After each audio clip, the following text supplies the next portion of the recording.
아멘. 아멘. 네, 오늘 우리 공동체에게 주시는 하나님 말씀은 구약성경 창세기 9장 말씀입니다.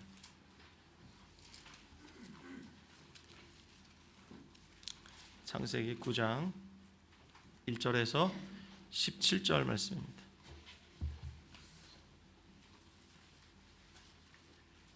창세기 9장 1절에서 17절 말씀 우리 함께 봉독합시다. 시작. 하나님이 노아와 그 아들들에게 복을 주시며 그들에게 이르시되 생육하고 번성하여 땅에 충만하라. 땅의 모든 짐승과 공중의 모든 새와 땅에 기는 모든 것과 바다의 모든 물고기가 너희를 두려워하며 너희를 무서워하리니 이것들을 너희의 손에 붙였음이니라. 모든 산 동물은 너희의 먹을 것이 될지라. 채소같이 내가 이것을 다 너희에게 주노라. 그러나 고기를 그 생명되는 피째 먹지 말 것이니라. 내가 반드시 너희의 피 곧 너희 생명의 피를 찾으리니 짐승이면 그 짐승에게서 사람이나 형제면 그에게서 그의 생명을 찾으리라. 다른 사람의 피를 흘리면 그 사람의 피로 흘릴 것이니 이는 하나님이 자기 형상대로 사람을 지으셨음이니라. 너희는 생육하고 번성하며 땅에 가득하여 그 중에서 번성하라 하셨더라. 하나님이 노아와 그와 함께한 아들들에게 말씀하여 이르시되 내가 내 언약을 너희와 너희 후손과 너희와 함께한 모든 생물 곧 너희와 함께한 새와 가축과 땅의 모든 생물에게 세우리니 방주에서 나온 모든 것 곧 땅의 모든 짐승에게니라. 내가 너희와 언약을 세우리니 다시는 모든 생물을 홍수로 멸하지 아니할 것이라. 땅을 멸할 홍수가 다시 있지 아니하리라.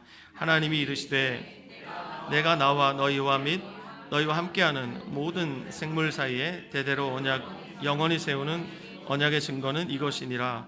내가 내 무지개를 구름 속에 두었나니 이것이 나와 세상 사이의 언약의 증거니라. 내가 구름으로 땅을 덮을 때 무지개가 구름 속에 나타나면 내가 나와 너희와 및 육체를 가진 모든 생물 사이에 내 언약을 기억하리니 다시는 물이 모든 육체를 멸하는 홍수가 되지 아니할지라. 무지개가 구름 사이에 있으리니 내가 보고 나 하나님과 모든 육체를 가진 땅의 모든 생물 사이에 영원한 언약을 기억하리라. 하나님이 노아에게 또 이르시되 내가 나와 땅에 있는 모든 생물 사이에 세운 언약의 증거가 이것이라 하셨더라. 아멘. 네, 오늘 저는 애찬 예배를 함께 드리면서 여러분과 함께 구름 속의 무지개 은혜로 보존되는 세상, 구름 속의 무지개 은혜로 보존되는 세상, 이와 같은 제목으로 하나님의 은혜의 복음 증거하도록 하겠습니다. 우리가 살아가고 있는 이 시대의 키워드를 하나 꼽자면 저는 불안이라는 키워드를 꼽고 싶습니다. 취업과 결혼이라는 이 불확실한 미래 앞에서 이 땅의 청년들은 너무나 불안합니다. 그리고 직장에서 치열한 경쟁에 시달리고 또 사업을 한다면 치열한 이 사업의 환경 가운데서 오늘도 힘겹게 그것을 이뤄가고 있는, 그리고 가정에서는 육아 전쟁을 치르고 있는 우리 3040 세대에게는 과연 내가 이 인생의 무게의 짐을 언제까지 버텨낼 수 있을까? 혹은 우리 아이들이 살아갈 세상은 정말 안전할까라는 불안감에 잠을 이룰 수 없을 때가 많을 것입니다. 이것이 우리의 현실입니다. 또 은퇴 이후의 삶을 살아가고 있는 우리 부모 세대들은 어떻습니까? 건강이 걱정이 되죠. 내 건강이 언제 무너질까? 그리고 나의 노후는 끝까지 버틸 수 있을까? 그리고 자녀들에게 짐이 되진 않을까? 이런 염려들이 있습니다. 이 모든 것이 불안이죠. 이것을 오늘 본문에 등장하는 홍수와 같은 그런 상황이라고 빗대어 생각해 보면 어떻겠습니까? 우리 인생에도 홍수가 내리기 전 비가 내리고 비바람이 몰아치는 이런 상황이 없을까요? 비바람이 몰아치면 누구라도 두렵기 마련입니다. 여러분, 태풍이 쓸고 간 자리 어떻습니까? 태풍이 지나간 자리, 초속 40m의 강풍이 휩쓸고 지나간 자리 어떻습니까? 거리는 엉망이죠. 아수라장이죠. 또 홍수는 어떻습니까? 여러분, 홍수 한번 맞아 보셨습니까? 개인적으로 제 고향집은 2번의 홍수를 맞았습니다. 큰 수해를 2번을 겪었는데 한 번 겪는 것도 너무너무 힘들었어요. 그런데 2번이나 큰 수해를 겪었는데 큰 비가 내리고 제 방 뚝이 터지면서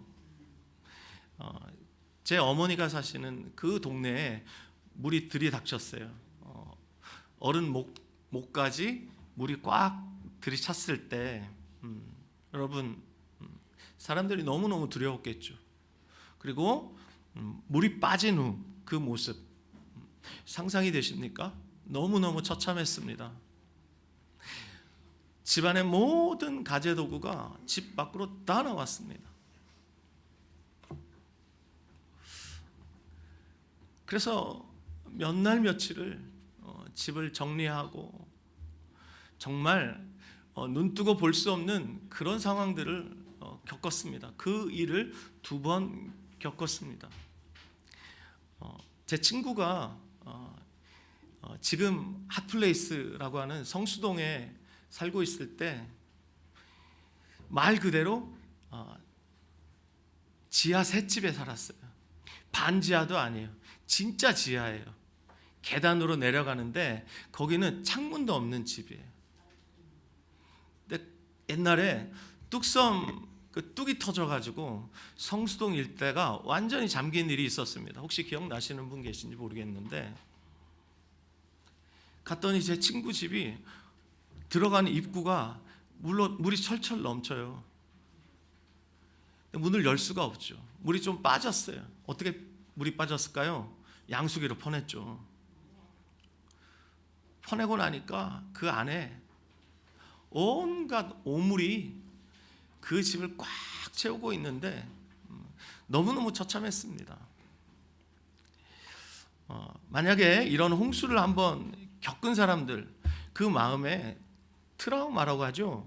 이 트라우마가 생기면 어떤 현상이 벌어진 줄 아십니까? 하늘에서 물방울 하나만 떨어져도 소스라치게 놀랍니다. 오늘 본문 창세기 9장에 노아와 그 가족들이 느낀 심정이 딱 그랬을 것 같아요. 전무후무한, 역사상 다시 없을 어마어마한 홍수 심판이 지나갔습니다. 방주를 열고 나왔지만 세상은 폐허가 되어 있었을 겁니다. 그들의 감정이 어떻겠습니까?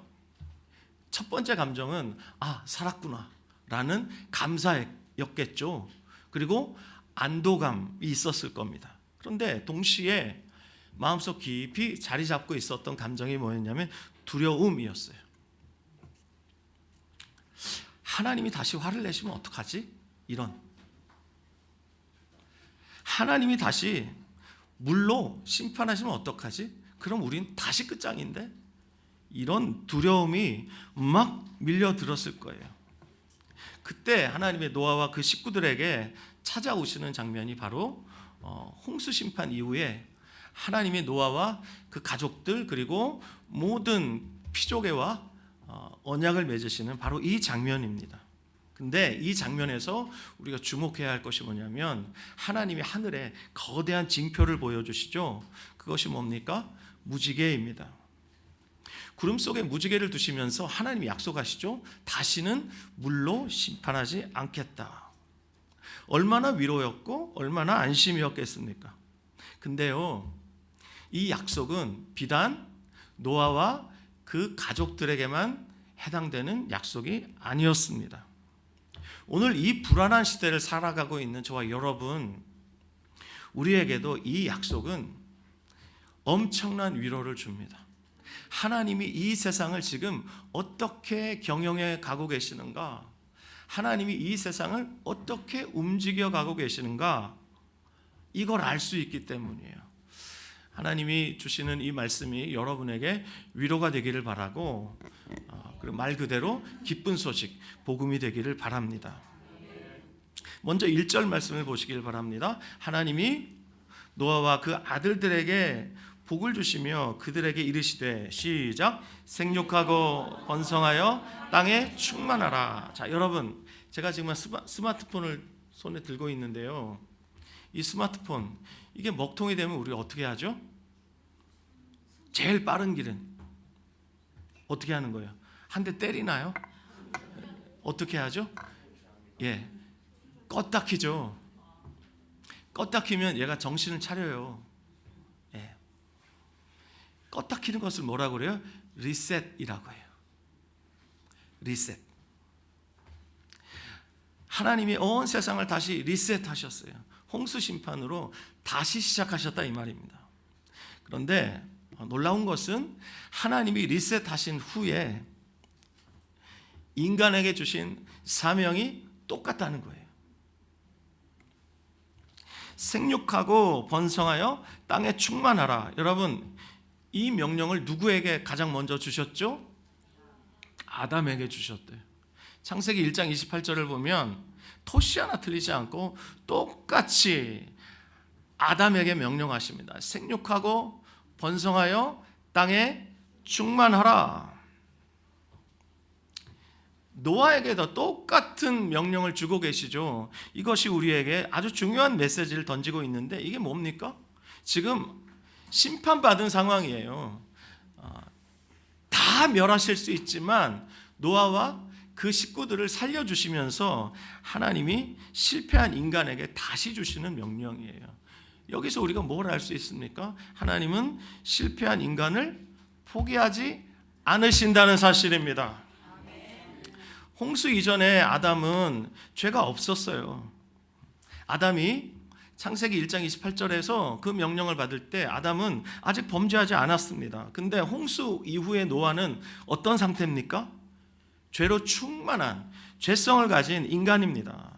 그런데도 하나님이 포기하지 않으시고 죄 없던 아담에게 주셨던 이 명령을 동일하게 주고 계신다는 사실입니다. 그런데 이 명령을 받아든 노아, 그가 경험해야 했던 그 당시 홍수 이후의 세상의 현실은 어땠습니까? 자, 2절과 3절을 보시면 어떤 일이 있습니까?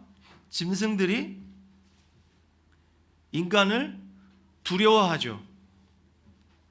맞습니까? 네. 그리고 사람에겐 육식을 허용하십니다. 이 모습이, 이 상황이 무엇입니까? 죄로 인해서 자연계의 평화가 깨진 상황이에요. 쉽게 말하면 정글 같은 그런 현실이에요. 서로 잡아먹고 또 잡혀 먹히고, 바로 이 정글 같은 현실에서 오늘 본문에 하나님이 노아에게, 그리고 노아의 후손들에게 지켜야 할 선을 주십니다. 넘지 말아야 할 선을 주세요. 그것이 뭡니까, 여러분? 생명은 해하지 말라라는 거예요. 생명은 해하지 말아라. 3절 이하의 말씀을 보시면 하나님이 육식을 허락하시죠. 육식을 허락하시지만 절대 먹지 말아라 라고 말씀하신 게 있습니다. 그게 뭐죠? 피는 절대 먹지 말아라. 왜요? 피가 곧 생명이기 때문에 피는 먹지 말아라. 그러면 짐승을 잡아먹을 때 어떻게 해야 되는 거죠? 피는 절대 먹어서는 안 되니까 피를 다 빼고 먹으라는 얘기가 여기 숨어 있는 것입니다. 피를 다 빼야 되는 거예요. 이 짐승의 목을 따서 피를 다 빼야 되는 거예요. 여러분, 우리가 먹는 고기는요, 이미 피를 다 제거한 거죠. 그죠? 도축 과정에서 피를 다 제거한 것을 우리가 사서 먹습니다. 그런데도 물에 담가 놓으면 피기가 아직 있죠. 그렇게 마지막까지 피를 다 제거하고 먹는 것입니다. 또 끓이면 어때요? 그 피가 또 나와서 국물이 지저분해지죠. 또 국물을 다 걷어내죠. 그렇게 먹습니다.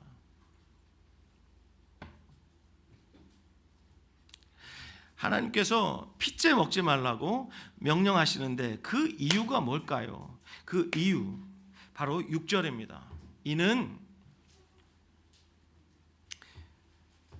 피가 곧 생명이기도 하고 6절에 특별히 사람의 피를 흘리지 말라, 살인하지 말라라는 명령을 주시면서 6절에 그 이유를 이렇게 말씀하십니다. 하나님이 자기 형상대로 사람을 지으셨습니다. 왜 사람을 죽이면 안 되죠? 하나님의 형상이기 때문이에요. 자, 옆에 있는 분 보세요.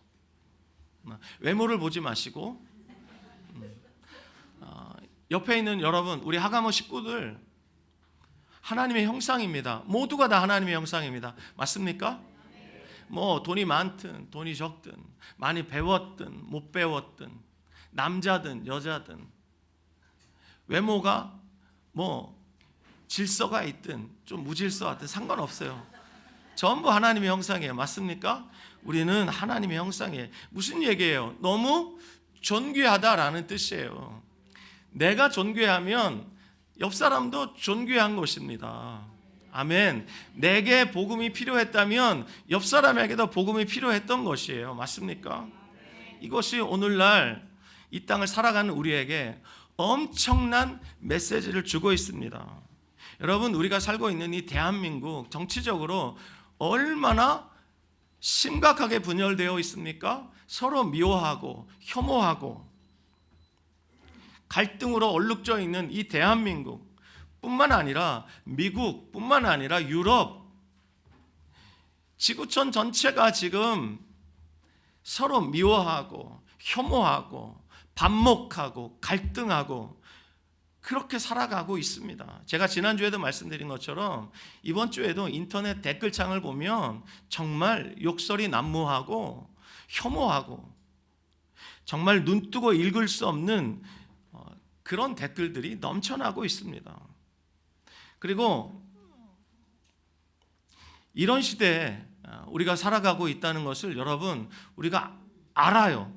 또 알아야 해요.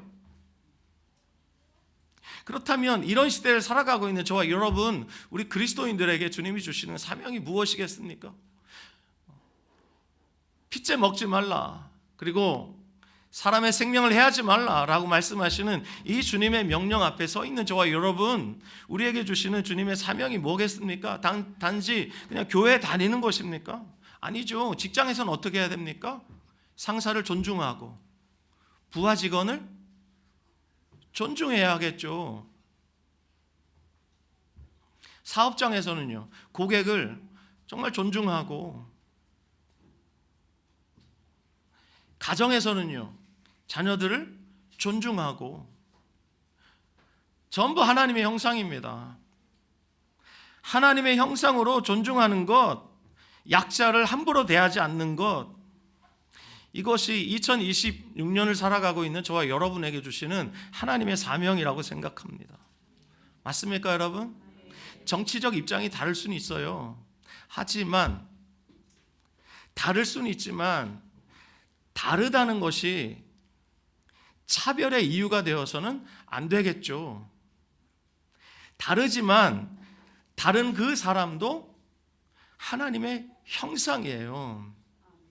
그러므로 누군가를 혐오하고 적대시하고 죽여라 그러면서 돌을 던질 수 있는 권리가 우리에겐 없어요.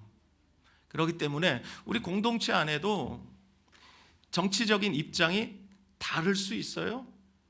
다를 수 있지만 우리가 한 공동체 안에 속해서 하나님의 가족으로 지금 함께 하나님을 예배하고 있어요. 맞습니까, 여러분? 그러므로 서로를 존중해야 돼요. 왜요? 하나님의 형상이니까.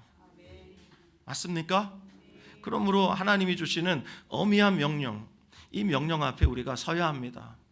생명을 귀하게 여겨라. 그것은 바로 하나님의 형상으로 우리 옆에 있는 지체들을 존중하는 것. 그리고 우리가 세상에 살잖아요. 그렇죠? 맞습니까, 여러분? 우리 교회는 일주일에 2번 예배 드려요. 이곳에서. 나머지는요, 여러분들이 소위 세상 속에서 살아가고 있어요. 여러분, 여기 많이 모여가지고 서로에게 인정받는 것, 이거 중요한 것 아닙니다. 중요한 것이 뭐예요? 여러분이 살아가시는 그 일터, 여러분의 삶의 터전에서 그리스도인으로서 생명을 존중하면서 내 이웃들을 하나님의 형상으로 존중하면서 살아가는 것, 그것이 하나님의 뜻이라고 생각합니다. 아멘. 그러므로 좌파의 입장에서 우파를 혐오하고 미워하고 합당하지 않습니다. 우파의 입장에서 좌파를 미워하고 경시하고 천대하고 죽일 놈 이러면서 댓글로 돌을 던져 죽이려는 것 합당하지 않습니다. 그러므로 여러분, 모든 사상은 그리스도 앞에 복종해야 합니다. 서로 사랑하라 라는 이 명령 앞에 복종해야 합니다. 그러므로 전 여러분에게 정치적인 설교, 그래서 우리 공동체를 갈라놓는 설교를 할 수 없는 것이에요. 저의 정치적 입장을 여러분에게 말씀드리지 않는다는 뜻이 아니라 그런 것으로 공동체의 분열을 제가 조장하지 않겠다는 뜻이에요. 12.3 사건 이후로 이 땅의 많은 교회들이 정치적 입장으로 많이 깨졌어요. 그런 일이 있으면 되겠습니까, 여러분? 되지 않습니다.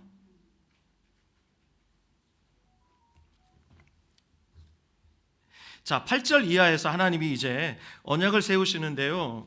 9절에 주님이 이렇게 말씀하시죠. 내가 내 언약을 세울 것이다. 하나님이 뭐라고 말씀하시죠? 내가 세울 것이다. 그 다음에 이것은 내 언약이다. 이렇게 말씀하셔요. 주도권이 누구에게 있다는 거예요? 하나님께 있다는 거예요. 그러면서 11절에 약속하시죠. 내가 다시는 홍수로 멸하지 않겠다. 자, 이 약속은 노아에게만 주신 것이 아니라 모든 생물에게 허락하신 약속입니다. 그리고 더 나아가서 땅에게도 약속하신 거예요. 모든 피조계에게 다 약속하신 거예요. 이걸 신학적으로는 보존 언약이라고 합니다. 한번 따라 하실까요? 보존 언약. 보존하시겠다는 거예요. 자, 여러분, 옆 사람을 다시 보세요. 옆 사람이 늘 마음에 들어요? 아니, 내 가족도 마음에 안 들어서 죽겠는데, 네? 어쩌면 평생 60평생 다른 곳에서 신앙생활 하다가 우리 교회에서 한 가족이 된 경우도 많아요. 우리 중엔 나와 생각이 많이 다르겠죠. 나와 가치관이 많이 다르겠죠. 세계관이 많이 다르겠죠. 그렇죠. 근데 하나님이 우리를 한 가족으로 불러주셨어요. 때로는 눈꼴이십니다. 못 봐주겠어요. 그런 모습들이 있죠. 옆 사람에게. 그럼 나에게는 없을까요? 있죠. 옆 사람이 하나님의 형상인 것도 맞지만 나도 하나님의 형상이죠. 옆 사람이 내 눈에 눈꼴 신 것도 맞지만 옆 사람 눈에 나도 꼴불견일 때가 있어요, 없어요? 맞아요. 많아요. 우리 공동체 안에도 이렇다면 우리가 세상에서 사는데 우리가 세상 사람들을 볼 때 마음에 안 들 때가 있어요, 없어요? 옆집 또리 엄마, 영순이 엄마 있어요, 없어요? 있어요. 근데 하나님이 옆집 영순이 엄마, 또리 엄마랑 우리가 함께 살아가도록 하셨어요. 이게 보존 언약의 핵심이에요. 하나님이 그리스도인만 축복해 주시고 그리스도인이 아닌 사람들, 즉 불신자들은 무조건 심판하시고 무조건 망하게 하시고 그래서 다 죽여버리시고 하나님의 백성만 이 땅에서 정말 행복하게 잘 살아가게 하시면 우리 상식에, 우리의 통박에, 우리의 본성에 딱 맞죠. 그런데 하나님이 그렇게 하지 않으세요. 하나님은 선과 악을 동시에 이 땅에 존재하게 하셔요. 선인과 악인이 함께 살아가게 하세요. 빛도 주시고 어둠도 하나님이 주셔요. 절대 어둠을 없애버리지 않으신다는 사실을 여러분이 아셔야 합니다. 언제까지요? 주님이 다시 재림하실 때까지는 주님께서 이렇게 소위 말하는 세속국가 안에서 저와 여러분들을 보존해 가셔요. 그 가운데서 하나님이 우리를 구별하셔서 하나님의 절대 은총 가운데 우리의 삶을 붙들어 가셔요. 세상 사람들과 우리가 구별이 안 되는 그런 상황이지만, 구별 안 되지만 우리는 분명히 알아요. 하나님 우리 아버지이시고 예수님이 우리의 주님이시고 그리고 우리 안에 성령께서 임재하고 계시다는 것을 우리는 알아요. 마치 우리 자녀들이 엄마 아빠를 보면서 처음에는 뱃속에서 나왔을 때 누구지? 근데 아가야 그러면 많이 듣던 음성인데 그러고 나중에 알죠. 아 엄마 이렇게 되는 거예요. 나중에는요 엄마라는 거 그냥 알죠. 그냥 알아요. 그런 것처럼 하나님이 저와 여러분 구원하시고 자녀 삼으셨는데 하나님이 우리 아버지라는 사실을 우리가 그냥 알죠. 믿음은 아는 것입니다.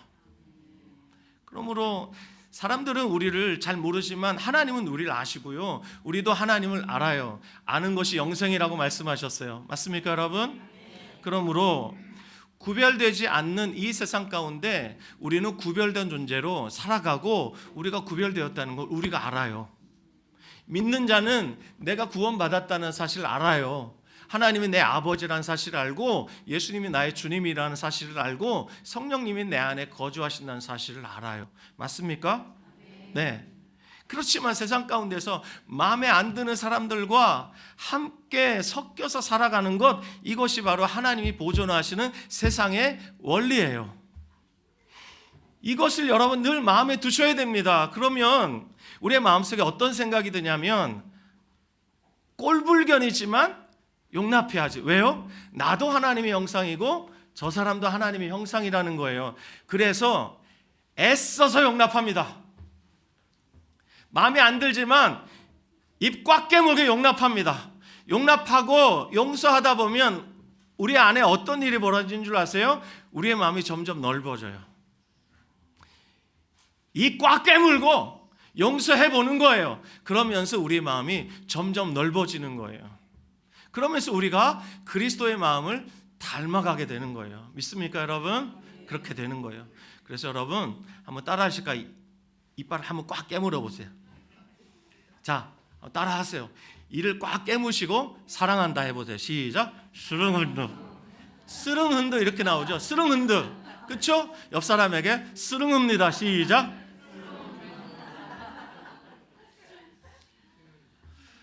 여러분 홍수 이후에 상황을 잘 생각해 보세요. 사람들이 착해졌습니까? 노아와 그 가족들 착해졌습니까? 그 후손들이 착해졌습니까? 안 착해요. 홍수 이후에 노아 어때요? 술 취해서 벌러덩 누워버리죠. 술 먹고 주사했다 이 말입니다. 그 후손들이 어땠습니까? 우리 이미 묵상했습니다. 창세기 11장에 보면 그들이 바벨탑을 쌓고 하나님을 대적합니다. 우리가 지금 살아가고 있는 세상을 보시면 전쟁, 테러, 그리고 인간의 탐욕 끝이 없어요. 아마 홍수 때보다 더하면 더했지 덜하지 않습니다. 근데 만약에 하나님의 공의대로 하나님이 즉결 심판을 매일매일 하시면 여러분 살아남을 사람이 없어요. 하나님이 오늘도 저와 여러분을 심판하시면 우리 예배실 밖에 앰뷸런스 상시대기 아셔요? 119 상시대기 그냥 차대기를 실려 나갑니다. 교회 예배드리러 오신 분들 하나님이 공의로 그냥 무조건 심판하시면 차대기로 다 실려갑니다. 아나니아와 삽비라 같은 일이 오늘날 교회 안에서 벌어진다고 생각해 보세요. 그런 일이 벌어지면 세상 사람들이 하나님을 두려워하겠죠. 그렇죠? 근데 교회로는 안 오겠죠. 왜요? 교회 가면 다 아나니아 삽비라처럼 죽어버리니까. 그럼 제 얘기 지금 어렵습니까? 좀 이해가 되시면 끄떡끄떡 해보세요. 그런데 왜 하나님이 지금 세상을 심판하지 않으시고 계절이 바뀌게 하시고 오늘도 해가 뜨게 하시고 그리고 저와 여러분들이 세상을 정말 유유자적하게 살아갈 수 있는 이 일상을 다 허락하실까요? 왜 하나님이 우리의 일상을 허락하실까요? 하나님이 죄에 대해서 무감각해지신 거예요? 홍수 이후에 모든 죄를 다 봐주시기로 그냥 주님께서 그렇게 정하신 거예요? 아니죠. 아닙니다, 여러분. 여러분 건물 지을 때 보시면 건물 외벽에 철골 구조물을 세우죠. 우리가 그걸 뭐라 그래요? 건물 외벽에 철골 구조물들을 막 복잡하게 세웁니다. 그걸 뭐라 그래요? 비계라고 하죠. 비계. 그죠? 돼지 비계는 우리가 잘 알아도 그 건물 외벽에 세우는 이 철골 구조물, 비계는 잘 몰라요. 이 비계는 건물이 아니죠. 보기에도 아름답지 않아요. 하지만 이 비계가 있어야 인부들이 거기에 올라가서 건물 외벽을 완성할 수가 있어요.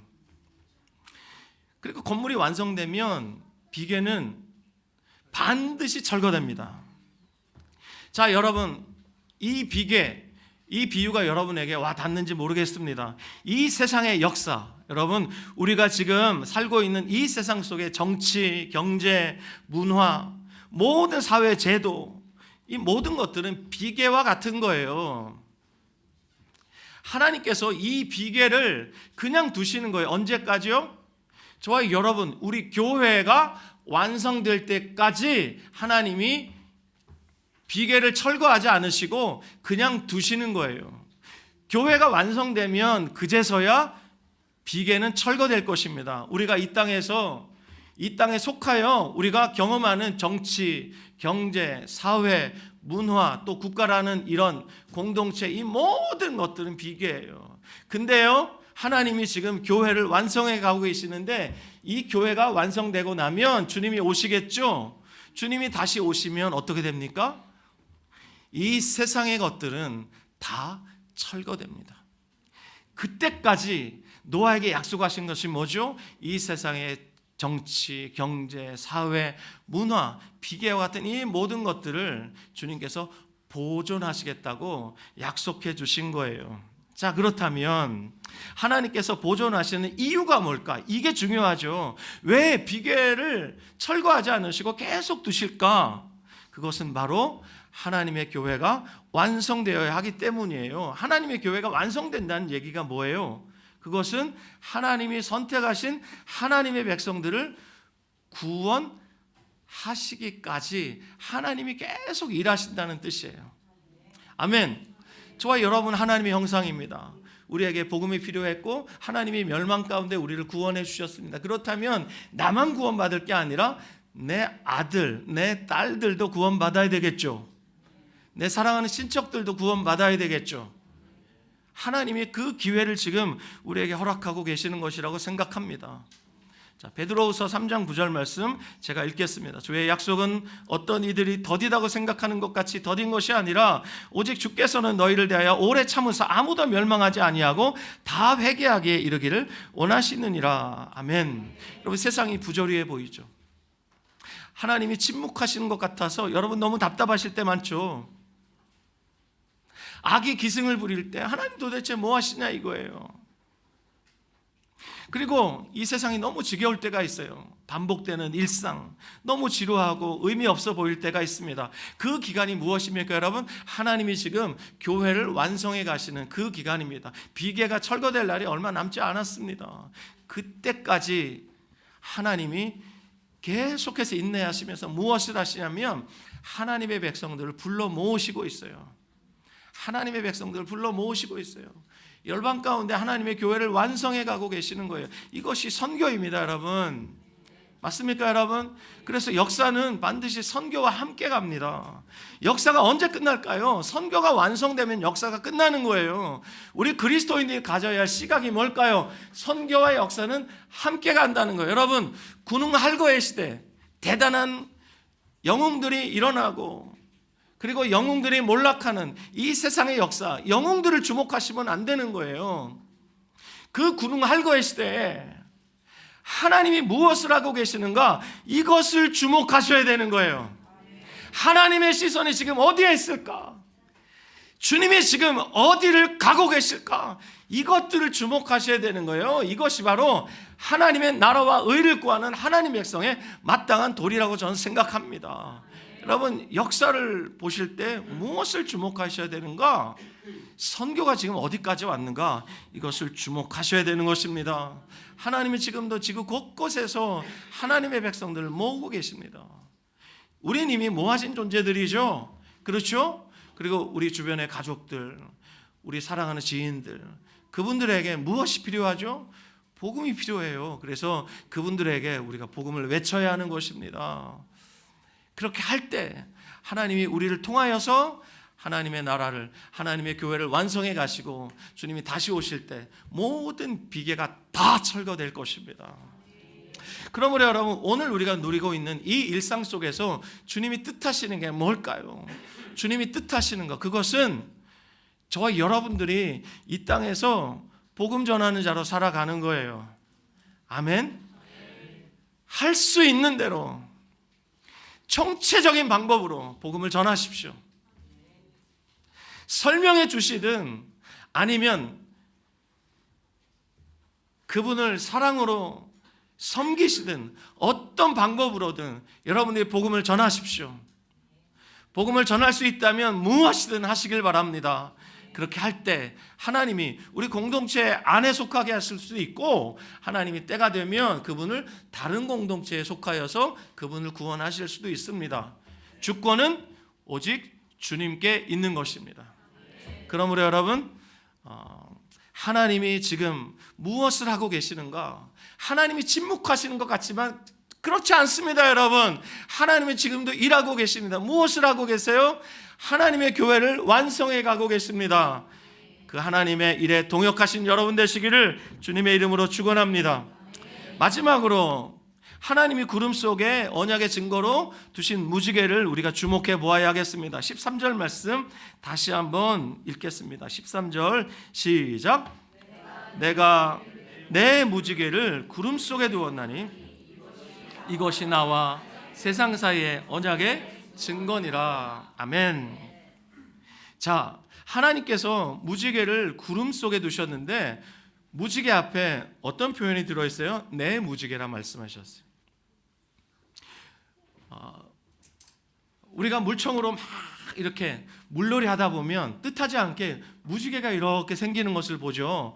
어머, 무지개? 우리도 만들 수 있네? 이런 차원의 얘기가 아니라 하나님이 구름 속에 무지개를 두시면서 내 무지개다라고 말씀하신 것은 내가 언약의 징표로 내가 둔 거야 라고 지금 말씀하고 계시는 건데, 무지개 보면 어때요? 사람들이 대번에 하는 말, 어머 너무 이뻐. 그리고 무지개를 보면 굉장히 낭만적이죠. 그렇죠? 안 그래요? 우리가 2013년에 저기 충청북도 옥천에 수련회를 간 적이 있어요. 거기 독채 하나를 빌려가지고 거기 마당에 잔디도 깔려있고 바로 옆에 또 그 강이고 너무 좋은 곳으로 갔어요.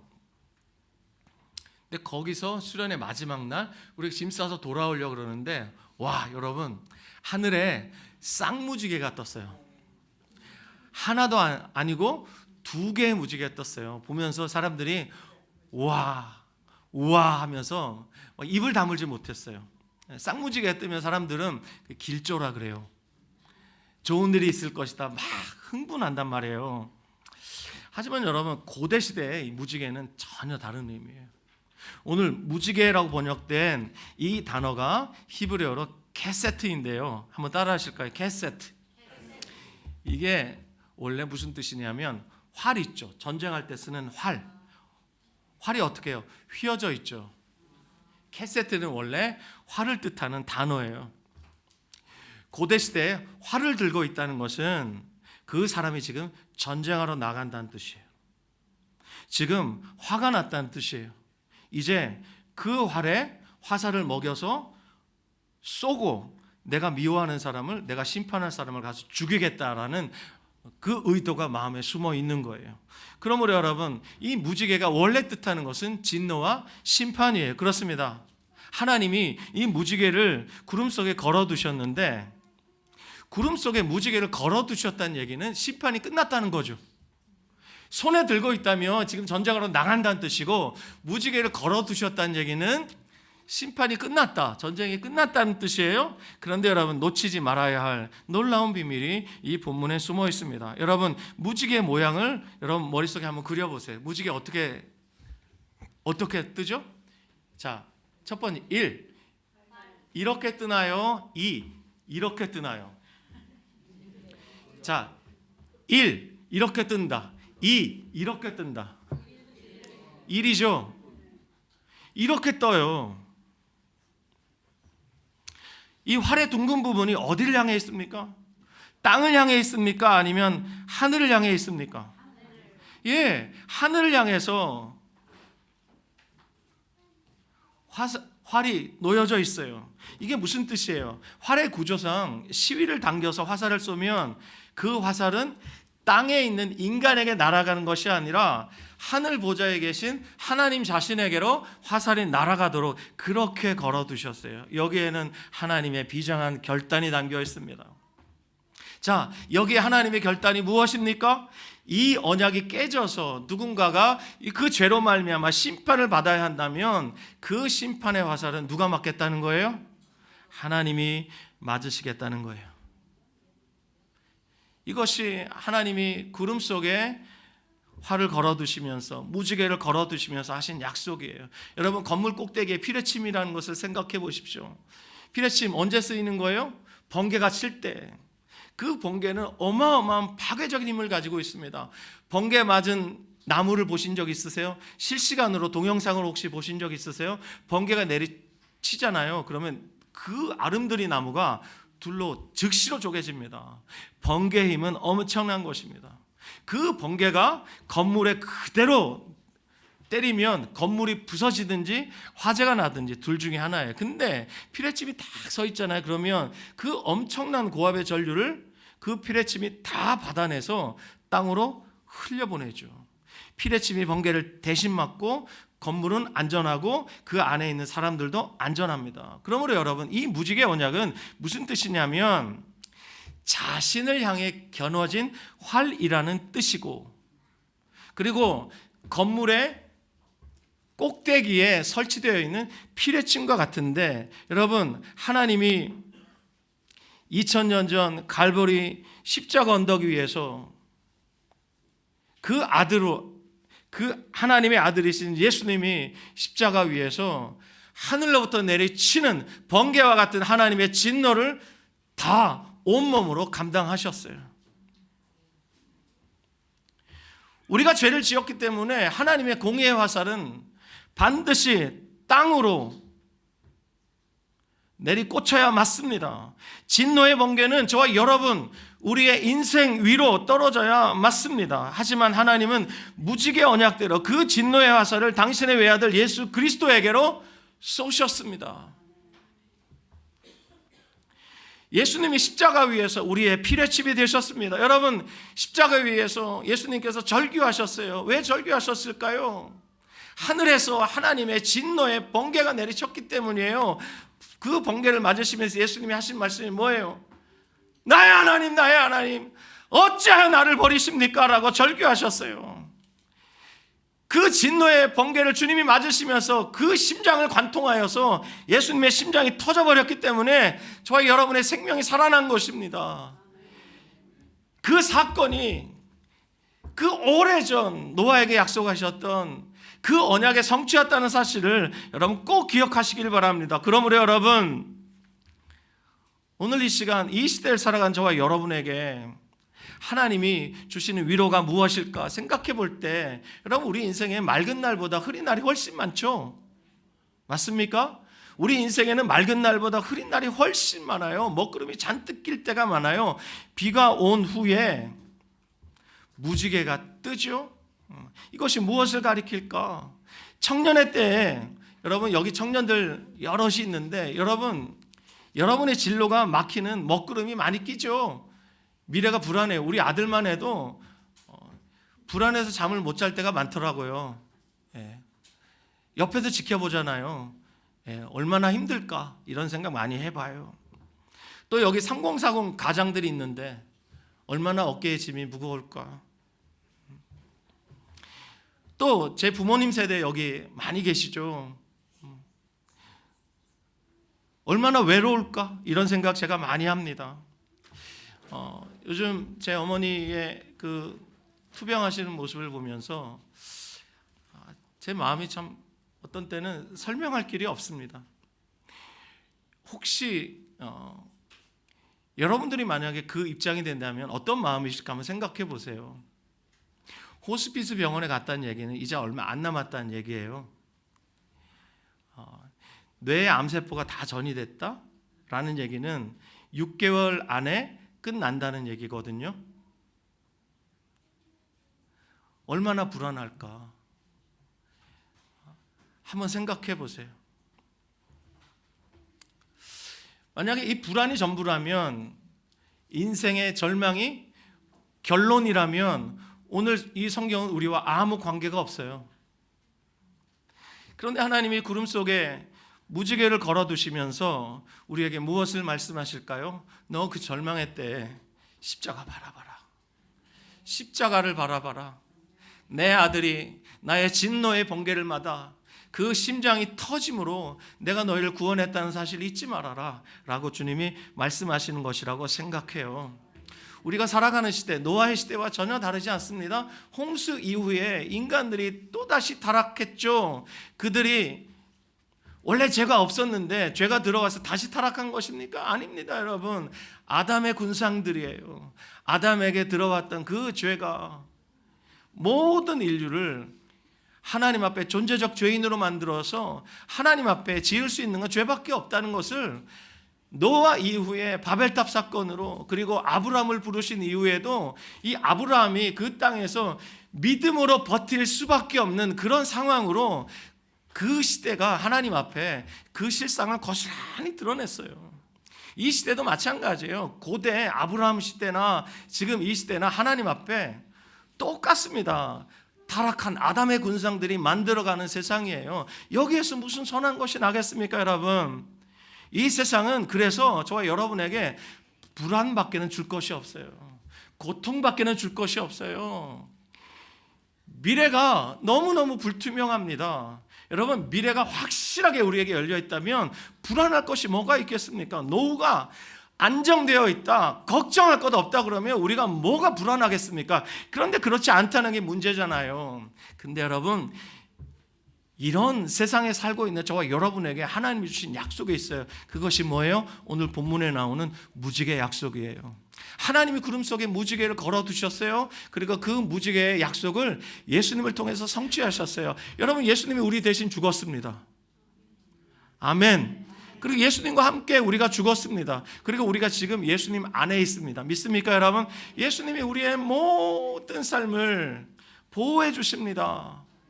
때론 우리가 죽을 것 같은 환경에 처할 수 있고, 실제 저와 여러분의 삶이 죽음으로 끝날 수 있습니다. 그럼에도 우리가 하나님 앞에서 기뻐할 수 있는 이유는 우리가 예수님 안에 영원히 존재하기 때문입니다. 그러므로 여러분, 기억하십시오. 주님께서 오늘 말씀하시는 것을 꼭 기억하십시오. 내가 내 아들의 피로 너희와 언약을 맺었다. 나는 너희를 절대 포기하지 않는다. 맞죠? 그 아들의 생명을 버리시고 저와 여러분을 구원하셨는데, 예수님이 우리의 생명값이라면 하나님이 저와 여러분을 포기하실 리가 있겠습니까? 절대로 포기하지 않습니다. 저는 확실히 믿습니다. 절대로 포기하지 않습니다. 이 세상 살아가면서 홍수가 밀려올 수 있습니다. 우리가 멸망할 것 같은, 내가 끝장날 것 같은 그런 상황을 우리가 맞닥뜨릴 수 있습니다. 주님 말씀하십니다. 나는 절대 너를 포기하지 않는다. 그러므로 아들아, 딸아, 걱정하지 마.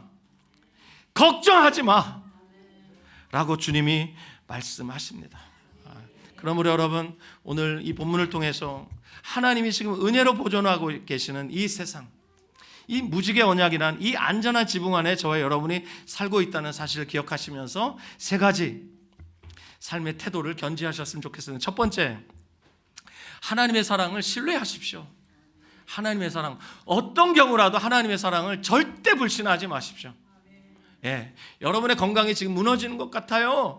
여러분의 경제적 형편이 너무 안 좋아지는 것 같아요. 여러분의 관계가 막 엉망인 것 같아요. 이러다가 내가 내 명예 못 살지, 이럴 수 있습니다. 그렇지만 세상은 실패가 끝이라고 말하지만 아니에요. 뒤처지면 죽는다고 말하지만 아니에요. 우리가 누구에게 붙들려 있는가? 우리가 누구 안에 있는가? 잊지 마십시오, 여러분. 우리가 예수님 안에 있습니다.